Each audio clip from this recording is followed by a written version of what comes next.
What we shall achieve, concept के number आगे डाल दिए हैं, पीडीएफ इसमें अटैच्ड होगी, do not worry about it, just try to understand what I am saying. चलिए सर, सबसे पहले समझते हैं why to understand, what to understand, sorry sir. What to understand में एक एंटिटी के बारे में आपको क्या समझना है। आप पूरे इस कॉन्सेप्ट के दौरान ना आपको विजुअलाइज करना है कि आप एक शार्क टैंक के जज हो। आप क्या हो, एक शार्क टैंक के जो भी आप फेवरेट आपको जज समझते हो, उसको आप उसको विजुअलाइज करके आपकी पूरी थीम इस पे चलेगी। अब आपको, आपने बहुत सारे एपिसोड देखे होंगे, कोई कंटेस्टेंट आता है, पिच मारता है, वो अपने बिजनेस के बारे में बताता है, प्रमोटर्स के बारे में बताता है, उसके फाइनेंशियल परफॉर्मेंस के बारे में बताता है, इन सब चीज़ों से रिलेटेड वो बात करता है। सेम वे में आपको जब भी किसी क्लाइंट पे you are doing audit, before you go to the further audit procedure जो कि 330 में बताए गए हैं, उससे पहले आप रिस्क असेसमेंट प्रोसीजर लगाओ, राइट। आप उससे पूछो कि यार ये बताओ भाई, एंटिटी के ऑपरेशंस कैसे चलते हैं, आपकी एंटिटी के प्रोडक्ट्स क्या हैं, आपकी एंटिटी के सर्विसेज क्या हैं, आपकी एंटिटी के मेजर सप्लायर्स कौन से हैं, आपके मेजर कस्टमर्स कौन से हैं, बी टू बी हो या बी टू सी हो। माय डियर फ्रेंड्स, ये सभी क्वेश्चन ऐसे क्वेश्चंस हैं जो कि अगर आपने शार्क टैंक देखा है ना, तो आपको आपने हजार बार सुने होंगे। ये सभी जजेस बैठ के, ये यही बात करते हैं कि यार अपने प्रोडक्ट्स बताओ, सर्विसेज बताओ, ऑपरेशंस बताओ, ओनरशिप बताओ, आपने क्या पहले किसी से फंडिंग ली है, मतलब फाइनेंशियल स्ट्रक्चर बताओ, डेट कितना है आपके ऊपर ये बताओ। ये सब चीजों के बारे में क्या करते हैं, इंफॉर्मेशन लेते हैं। अब as I am telling you with memory technique, जब मैं बात कर रहा हूं कि क्या समझना है, राइट, क्या समझना है, what to understand, simple, I will give you 5 key points क्या क्या समझना है। सबसे पहले हम क्या समझेंगे, एंटिटी को समझेंगे। एंटिटी में सर क्या समझेंगे, ऑपरेशंस। ऑपरेशंस मतलब आपके प्रोडक्ट्स कौन से हैं, आपके सर्विसेज कौन सी हैं, आपके मेजर कस्टमर कौन से हैं, आपके सप्लायर्स कौन से हैं, एंड एक्सेट्रा एक्सेट्रा। आप इससे रिलेटेड 4 5 7 10 और सवाल पूछ सकते हो। इसके अलावा sir ownership structure, ownership structure, बहुत सारे शार्क्स हैं जो बोलते हैं कि यार हम ना बिजनेस में इन्वेस्ट नहीं करते, हम बंदे में इन्वेस्ट करते हैं। अगर प्रमोटर, फाउंडर अगर रिलायबल है, अगर उसकी विजन अच्छी है, अगर वो करेजियस है, अगर वो रिस्क एपेटाइट उसकी अच्छी है, हार्ड वर्किंग है, ऑनेस्ट है, क्रेडिबल है, तो we would love to invest. हमें बिजनेस समझ नहीं आ रहा, बट हम बंदे पे इन्वेस्ट करते हैं। तो क्या ये बंदे पे इन्वेस्ट, ऑडिटर को भी बंदे को देख के आपको रिस्क पता लगेगा, बिल्कुल लगेगा। आइडेंटिफाइंग एंड असेसिंग रोमम, इससे ये बंदे के बात करने के तरीके से पता लगता है ओनर्स कौन है, कोई फ्रॉडलेंट पार्टी तो नहीं है, कोई भागा हुआ, और जिसके ऊपर वो जो 500 केसेस ईडी के, सीबीआई के, जीएसटी के, इनकम टैक्स के ऑलरेडी नोटिस चल रहे हैं, वो बंदा ओनर बन के बैठा है कंपनी का। तो उस पॉइंट ऑफ टाइम पे आपका रोमम, रिस्क ऑफ मटेरियल मिसस्टेटमेंट बहुत हाई हो जाएगा। तो मतलब सर ऑपरेशन हमने समझ लिए, ओनरशिप हमने समझ ली, इन्वेस्टमेंट हमने समझ ली, क्या एंटिटी ने कहीं मेजर इन्वेस्टमेंट्स अभी करी है, कुछ बिजनेसेस की एक्विजिशन करी है, कुछ डीमर्जर हुआ है, कोई मर्जर हुआ है, कोई अमेलगमेशन हुआ है। एंड फाइनेंस के बारे में sir, how entity structured, debt कितना है, इक्विटी कितनी है। So this is what we understand all about entity only. अभी तक मैंने क्या समझा, एंटिटी को। क्यों, क्योंकि सर स्टैंडर्ड क्या बात करता है, 315 कहता है identifying and assessing ROMM, ROMM मतलब I R into C R. Sir कैसे करना है आइडेंटिफाई एंड असेस रोमम को, थ्रू अंडरस्टैंडिंग एंटिटी। एंटिटी को समझो, एंटिटी के बारे में क्या समझना है, what to understand, operations. Book से एक एक चीज मैच करवाऊंगा, चार्ट बनवाऊंगा, टेंशन मत लो, सिर्फ ध्यान दो कॉन्सेप्ट पे भी, और किसी चीज की जरूरत नहीं। Just try to understand what I am saying. Operations को समझा, ओनरशिप को समझा, इन्वेस्टमेंट्स को समझा, फाइनेंसेस को समझा, ये सब समझ के हमें क्या समझ में आ गया, एंटिटी के बारे में बहुत हद तक हम समझ गए। सर इसके बाद क्या समझना है sir, relevant industry, regulators, external factors, FRF, market share. Shark Tank में बहुत बार ये बात होती थी कि यार जो आपका प्रोडक्ट है ना, उसका मार्केट, वो कितना बड़ा मार्केट है, और उसमें आपका कितना मार्केट शेयर है, राइट। कि आप कोई मिठाई का बिजनेस लेके आया, कोई गेम का बिजनेस लेके आया, कोई XYZ कैब्स का बिजनेस लेके आया, वो मार्केट कितनी बड़ी है, वो मार्केट क्या कॉम्पिटिटिव है, आपका सबसे बड़ा कॉम्पिटिटर कौन है? क्या आपकी एक आइसक्रीम वाला बंदा आया था 300 करोड़ की आइसक्रीम के बिजनेस वो वैल्यूएशन लेके आया था, वो मांगने आया था आई थिंक 300 करोड़, यही आई थिंक कालका जी में उसको आइसक्रीम पार्लर है, 300 करोड़ रुपए मांग रहा था। तो अश्नीर सेठ की बॉस, इस हिसाब से तो पूरा हिंदुस्तान पूरे 365 दिन लंच ब्रेकफास्ट डिनर में आइसक्रीम ही खाएगा। सीजनैलिटी, आइसक्रीम का बिजनेस इज सीजनल बिजनेस, वो पूरा साल नहीं चलता, वो अप्रैल मई जून जुलाई में ज्यादा चलता है, वो नवंबर दिसंबर जैन फेब में नहीं चलता। This is seasonality. आप उस बिजनेस की क्या समझोगे? सीजनैलिटी। टेक्नोलॉजी, वेरी इंपॉर्टेंट, कौन सी टेक्नोलॉजी वो यूज कर रहे हैं, कि अपने ऑपरेशंस के लिए क्या यूज कर रहे हैं, अकाउंटिंग सॉफ्टवेयर कौन सा यूज कर रहे हैं, ईआरपी इंप्लीमेंटेड है नहीं है, everything about technology. Sir regulators and government policies, regulators very important. बहुत बात नमिता थापड़ की आपने वो सुना होगा, कई बार क्या होता है ना, कुछ आयुर्वेदिक प्रोडक्ट्स, कुछ मेडिसिनल प्रोडक्ट्स वो लेके आते हैं कंटेस्टेंट शार्क टैंक में, तो Namita also always use to raise this concern कि यार क्या आपने इसके ट्रायल किए हैं? आप दवाई बेच रहे हो यार, pharma is a regulated business, आपने ट्रायल किए हैं, कितना उसका सक्सेस रेट है, कितना उसका फेलियर रेट है, आपके ऊपर कौन कौन से लॉज एप्लीकेबल हैं, क्या आप ये क्लेम कर सकते हो या नहीं क्लेम कर सकते? रेगुलेटर्स की knowledge, right. Government policies, solar business, government की बहुत अच्छी पॉलिसीज हैं, manufacturing, make in India, boss government is, central government specifically is providing 50% subsidies पूरे प्लांट पे। कितने क्लाइंट मेरे ऐसे हैं, 30 करोड़ का प्लांट लगाया, 15 करोड़ पे सब्सिडी जेब के अंदर। टोमेटो केचप का plant, one of my client, उसने 34 करोड़ रुपए का पूरा प्लांट, टोमेटो केचप का मैन्युफैक्चरिंग प्लांट लगाया, 17 करोड़ रुपए सीधा सेंट्रल गवर्नमेंट से सब्सिडी उसके बैंक अकाउंट में दिलवाई हमने। क्या सर इसका ये यही तो boss, audit is all about financials.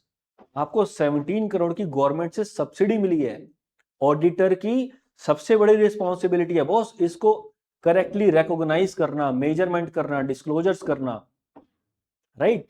तो government subsidies, policies, economic conditions, inflation, you should understand all this about relevant industry, regulators, ये सब क्या है सर? External factors. ये देखो यार, पॉइंट चारों मिक्स हैं, ऐसा नहीं है कि इंडस्ट्री में आपको कुछ स्पेसिफिक है, एग्जांपल्स आपको दिए जाएंगे बुक्स में आगे, राइट। सर इसके बाद आगे बढ़ते हैं, एंटिटी के बारे में समझ चुके हैं, रेलिवेंट इंडस्ट्री समझ चुके हैं, पानी पीने दो।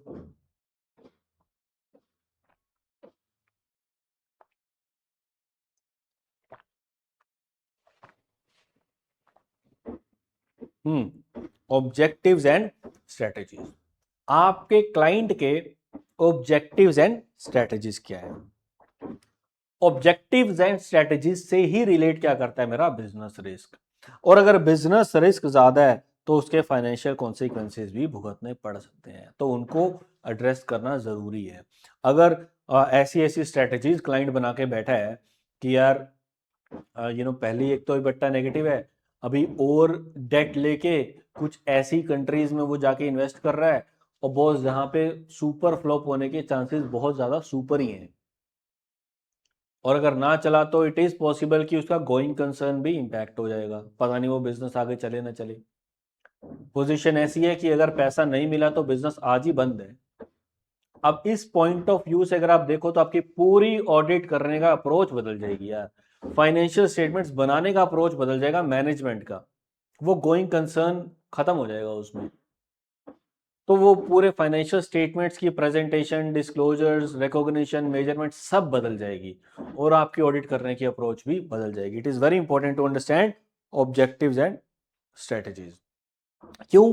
क्योंकि उसी पे आपका निर्भर करता है कितना बिजनेस रिस्क है, और उसके फाइनेंशियल कॉन्सिक्वेंसेस भी हो सकते हैं। तो इसीलिए you should understand new products क्या आ रहे हैं, सर्विसेज क्या आ रहे हैं, एक्सपेंशन प्लान्स क्या है। कहीं बहुत ज्यादा अग्रेसिव विशफुल एक्सपेंशन प्लान्स तो नहीं है, जैसे कि हम भी कभी कभी कर लेते हैं कि यार आज 4 घंटे पढ़ रहा हूँ, कल मैं 16 घंटे पढ़ूंगा।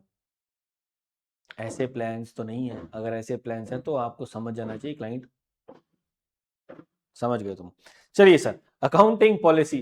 सर अकाउंटिंग पॉलिसी से रिलेटेड एज ऑडिटर हमें क्या समझना है? It is very important to understand कि यार क्लाइंट जो एप्लीकेबल इंप्लीमेंट करी है उसने अकाउंटिंग पॉलिसी, क्या वो as per financial reporting framework allowed है? क्या उसने accounting policy as per FRF ही इंप्लीमेंट करी है? क्या वो कंसिस्टेंटली अप्लाइड है? कहीं उसके अंदर कोई चेंज तो नहीं है? क्योंकि अगर चेंज है तो आपके ऊपर सीबीआई की रेड हो जाएगी। ऐसा है क्या? अकाउंटिंग पॉलिसी एफआरएफ के हिसाब से ही एप्लीकेबल इंप्लीमेंट की जानी चाहिए। कंसिस्टेंटली अगर अप्लाई की गई है तो इट इज़ ग्रेट, बट अगर कोई चेंज भी है तो कोई बहुत बड़ी बात नहीं है। सिर्फ चेंजेस से रिलेटेड यू शुड एड्रेस कि यार क्या जितने डिस्क्लोजर्स जाने चाहिए थे चेंज इन अकाउंटिंग पॉलिसी की वजह से फाइनेंशियल स्टेटमेंट्स में, क्या वो चले गए हैं? Whether changes are appropriately addressed, whether changes in accounting policy is appropriately addressed in terms of disclosures। आपको ये सिर्फ आपको you have to extra check अगर चेंज है तो अकाउंटिंग पॉलिसी में, राइट। फाइनेंशियल परफॉर्मेंस को भी क्या करना है सर, समझना है।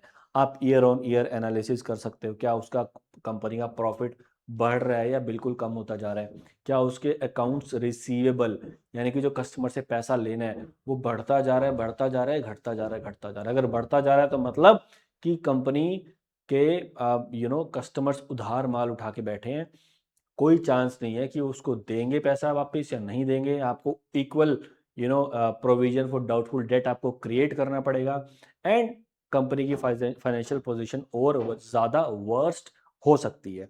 सर बजटिंग एंड फोरकास्टिंग का आप एनालिसिस कर सकते हो, वेरिएंस देख सकते हो किस वजह से आया, एंड क्रेडिट रेटिंग एजेंसी की भी आप रिपोर्ट चेक कर सकते हो। ये सब आपको क्यों करना है? To understand financial performance. तो सर हमने मतलब अभी तक जो समझा, let me conclude it everything. क्या समझना है? फाइनेंशियल परफॉर्मेंस समझनी है, फाइनेंशियल परफॉर्मेंस समझनी है। फाइनेंशियल परफॉर्मेंस कैसे समझेंगे सर? ये आगे 4 पॉइंट दे रखे हैं। ईयर ऑन ईयर एनालिसिस करेंगे, बजट फॉर वर्सेस एक्चुअल का कंपैरिजन करेंगे, वेरिएंस निकालेंगे, क्रेडिट रेटिंग एजेंसी से हम रिपोर्ट ले सकते हैं कि आपका स्कोर क्या है, आप फाइनेंशियली साउंड हो, आप खुद भी अपना सिविल स्कोर चेक करते ही हो, right. So my dear friends, क्या समझना है? Financial performance. इसके बाद क्या समझना है? Relevant industry. इंडस्ट्री में क्या समझा सर हमने? मार्केट समझी, आपकी मार्केट क्या, आपका कंपटीशन कौन है, सीजनैलिटी समझी, टेक्नोलॉजी समझी, रेगुलेटर्स आपके ऊपर कौन कौन से बैठे हैं नजर टिकाए वो समझा, गवर्नमेंट की पॉलिसीज आपके ऊपर कौन कौन सी एप्लीकेबल है वो समझी, इकोनॉमिक कंडीशन समझी, इन्फ्लेशन समझी। सर इकोनॉमिक कंडीशन क्यों समझनी है? बहुत से बिजनेसेस ऐसे हैं जिनकी आप इकोनॉमी को समझ के ही अंडरस्टैंडिंग डायरेक्टली ले पाते हो। बहुत से बिजनेस ऐसे हैं जो आपके एनवायरनमेंट, अब जैसे मोदी गवर्नमेंट जब आई उसके बाद बहुत ज़्यादा इन्होंने प्लास्टिक, सिंगल यूज प्लास्टिक जो था उसको बैन करने। अभी आपका क्लाइंट है वो प्लास्टिक के लिफाफे बनाता है, उसकी फैक्ट्री है, राइट। तो point is there could be a great impact of any economic policy, economic condition on your business directly. तो एज ऑडिटर आपके लिए बहुत जरूरी है कि आप उसकी इकोनॉमिक कंडीशन समझो, राइट। चलिए सर, इन्फ्लेशन समझो, राइट। अभी ये क्या है? ये कंपनी से रिलेटेड नहीं है, इंडस्ट्री से रिलेटेड है, रेगुलेटर्स से रिलेटेड है, एक्सटर्नल फैक्टर से रिलेटेड है। इसमें क्लाइंट को नहीं समझ रहे, एंटिटी को हमने ऊपर समझ लिया, इसमें हम एक्सटर्नल एनवायरनमेंट पूरा समझ रहे हैं। सर फाइनेंशियल रेलिवेंट इंडस्ट्री, अब एंटिटी को समझेंगे। 1 2 3 4 5 5 पॉइंट है। आपको क्यों मैं उल्टा सीक्वेंस में पढ़ा रहा हूँ? क्योंकि आपको मेमोरी टेक्निक देने वाला हूँ, वो मेमोरी टेक्निक आपके साथ जाएगी एग्जाम तक। और अगर ये क्वेश्चन आ गया तो आप ऐसे का ऐसा बिल्कुल जबरदस्त तरीके से क्या करके आओगे, लिख के आओगे, ये मेरी गारंटी है।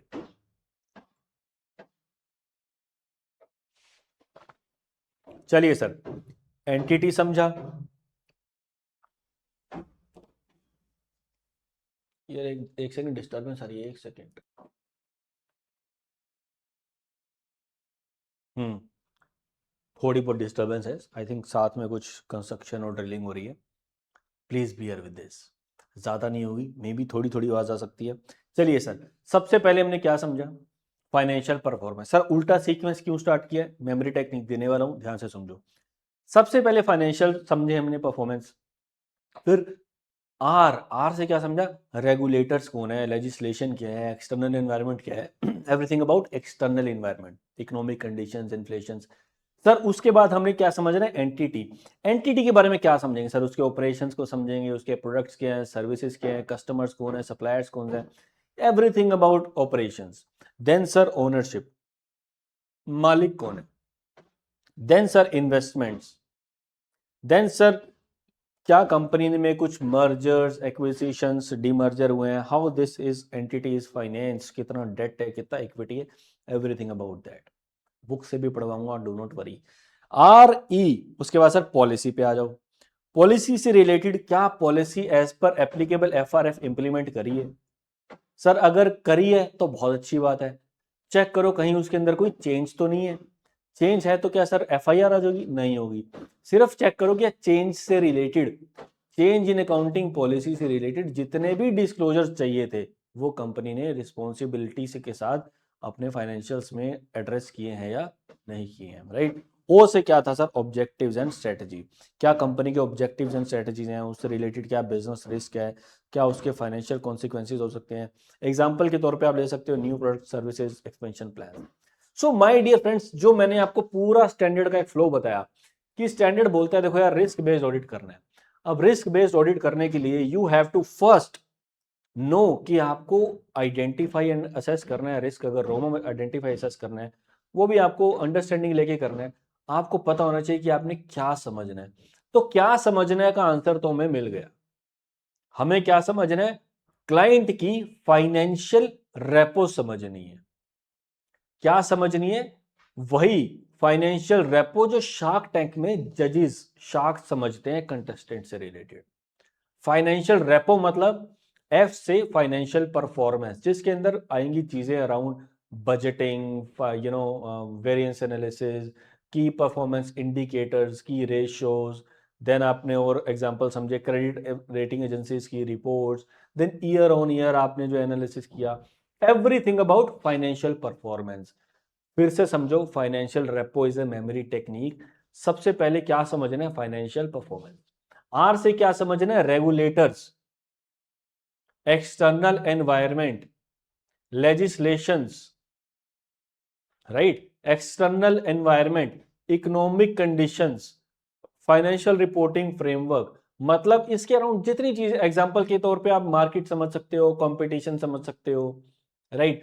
और बहुत सारे एग्जांपल है, इन्फ्लेशन कितना चल रहा है उसमें आपका मार्केट शेयर कितना है, टेक्नोलॉजी समझ सकते हो आप, रेगुलेटर से रिलेटेड आपके ऊपर कौन कौन से, जैसे फार्मा का आपको एग्जांपल दिया, there are certain businesses which are heavily regulated, right. आपके ऊपर कौन कौन से रेगुलेटर्स की आंख गड़ाए बैठे हैं, कौन कौन से लेजिस्लेशन लॉज आपके ऊपर एप्लीकेबल हैं, everything about regulators, relevant industries, right.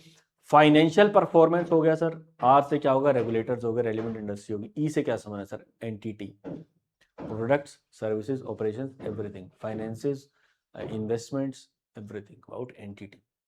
P से पॉलिसी, पी से पॉलिसी, पॉलिसी में कोई चेंजेस तो नहीं है, चेंजेस हैं तो प्रॉपरली एड्रेस्ड है। ओ से ऑब्जेक्टिव्स एंड स्ट्रेटजीज, कंपनी के ऑब्जेक्टिव्स एंड स्ट्रेटजीज क्या है, क्योंकि उससे रिलेटेड बिजनेस रिस्क भी हो सकते हैं, और बिजनेस रिस्क का किससे डायरेक्ट रिलेशन है? फाइनेंशियल इम्पैक्ट से। अगर कोई रिस्क मटीरियलाइज होता है तो कंपनी के ऊपर ऑफ कोर्स फाइनेंशियल इम्पैक्ट आने ही वाला है। चलिए sir, this is all about क्या समझना है। हमने क्या समझना है कर लिया सर, बिल्कुल कर लिया। What to understand,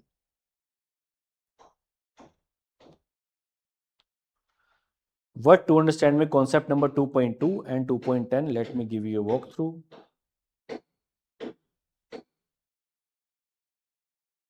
Concept number 2.2, the required understanding of entity, its environment including entity internal control, the auditor shall obtain understanding of the following. Sir किसकी अंडरस्टैंडिंग लेनी है? रेलिवेंट इंडस्ट्री की, राइट, जो हमने कर लिया अभी आर से जो था। Nature of the entity, entity समझनी है, उसके operations, ownership, types of investments, the way entity structured, finance, ये हमने पढ़ लिया सर। अकाउंटिंग पॉलिसी की, ऑब्जेक्टिव्स एंड स्ट्रेटजीज की, एंड फाइनेंशियल परफॉर्मेंस की। This is concept number 2.2 and इसको विद एग्जांपल डिटेल में कहा दिया गया है नीचे, कॉन्सेप्ट नंबर 2.9। अब कह रहा है कि यार ठीक है आपने, सॉरी, कॉन्सेप्ट नंबर 2.10। अब डिटेल में बताया गया नेचर ऑफ एंटिटी में आप क्या समझोगे, देखो रिपीटेटिव है, ऑपरेशन समझोगे, ओनरशिप समझोगे, इन्वेस्टमेंट समझोगे, स्ट्रक्चर फाइनेंस ये समझोगे। अब एग्जांपल्स दे रखे हैं। बिजनेस ऑपरेशंस, ऑपरेशंस में क्या, रेवेन्यू के सोर्स क्या है सर, प्रोडक्ट्स एंड सर्विसेज क्या है सर, ऑपरेशंस कहाँ है सर, लोकेशन कहाँ है सर, प्रोडक्शन फैसिलिटी कहाँ कहाँ लोकेटेड है सर, की कस्टमर्स आपके कौन कौन है, सप्लाई, ये सब हम पढ़ के आ चुके हैं सर। इन्वेस्टमेंट्स में investments and investment activities such as capital investment activities planned और रिसेंटली कुछ एग्जीक्यूट करने चाह रहे हो आप, कुछ एक्विजिशन करने जा रहे हो, कुछ मर्जर डिमर्जर टाइप कुछ खेलने जा रहे हो। फाइनेंसिंग एंड फाइनेंसिंग एक्टिविटीज आपकी major holding, subsidies, debt structure, equity structure, everything. Financial reporting such as accounting principles, revenue recognition practice. These are just examples जो हमने एंटिटी को समझने के लिए आपको दिए, 1 2 3 4। आप इसमें से 3 भी लिखोगे, कोई भी तो चलेंगे, राइट। इसके बाद सर रेलिवेंट इंडस्ट्री में हमें क्या समझना है। Relevant industry, regulatory, external factors including applicable FRF, this is what all we have just discussed, right. Example नीचे क्या दिए हुए हैं सर, मार्केट समझोगे, कंपटीशन समझोगे, कि सीजनल एक्टिविटीज में प्रोडक्ट की टेक्नोलॉजी समझोगे, accounting principles, industry specific practices समझोगे, legal and regulatory framework, legislation, government policies. Already sir ये 10 बार हम बोल चुके हैं, same it is written, right. Economic condition समझोगे, इन्फ्लेशन, इंटरेस्ट रेट्स, एवरीथिंग। चलिए सर, इसके बाद हमने अकाउंटिंग पॉलिसी में क्या समझना है। क्या sir accounting policies are use जो की किए आर अप्रोप्रिएट बिजनेस के लिए हैं as per applicable FRF, right. कहीं उसमें कुछ चेंजेस तो नहीं है, अगर चेंजेस हैं तो यू हैव टू सी। आप 3 पॉइंट लिख सकते हो, आप इसमें मे बी शायद कम दिया हुआ है, right. Entity selection and application of accounting policy including the reasons for the changes. This is, जब भी अकाउंटिंग पॉलिसी रिलेटेड पॉइंट लिखो, हमेशा आपको लिखना है सबसे पहला पॉइंट, क्या accounting policy as per applicable FRF implemented है। दूसरा पॉइंट, क्या अकाउंटिंग पॉलिसी में कुछ चेंजेस हुए हैं, डन। तीसरा पॉइंट, क्या चेंजेस जो अकाउंटिंग पॉलिसीज में हुए हैं, क्या उसको अप्रोप्रिएटली एड्रेस किया गया है वाया डिस्क्लोजर्स, क्या सब डिस्क्लोजर्स दिए गए हैं, this is you need to mention. इसके बाद sir entities objectives and strategies, objective समझोगे, स्ट्रेटजी समझोगे। Business risk is broader than the ROMM, eventually have financial consequences, right. इसके example sir, matters that the auditor may consider, आप कर सकते हो, take understanding of industry developments, new products, services, expansion of the business. आपको objective and strategy से related ये सब समझना है, right. 5th point sir, measurement and review of entities financial performance.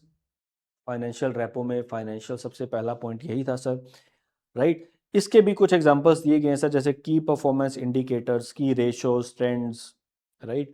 Period on period financial performance analysis, budgets, forecast and actual के साथ उसका compare करेंगे तो क्या करेंगे, variance analysis, credit rating agencies की रिपोर्ट। तो सर क्या समझना है, फाइनेंशियल रेपो दिमाग के अंदर घुस जाना चाहिए बॉस, तभी हम आगे बढ़ेंगे कैसे समझना है पे, राइट। क्या समझना है, financial report with examples we have scene.